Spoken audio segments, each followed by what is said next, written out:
Nakakainis. Ano bang dapat gawin? Hindi naging madali ang laban para sa kanila.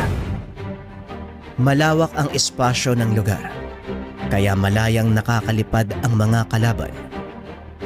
Ngunit sa kalagitnaan ng lahat ng ito, nakarinig ng pamilyar na boses si Haring Balaw. Utak! Gamitin mo ang utak mo, Balaw. Huwag puro lakas! Sa hindi malamang dahilan, ito ang unang pagkakataon na tumalas ang isipan ng Balaw.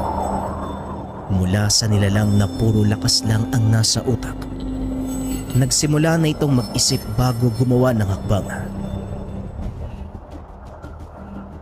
Hoy, batang isda! Ganito ang gagawin natin. Kapag nakita mong papalapit na ang impakto, tumakbo ka ng mabilis sa akin. Ha? Bakit naman ako tatakbo? Basta, sumunod ka na lang.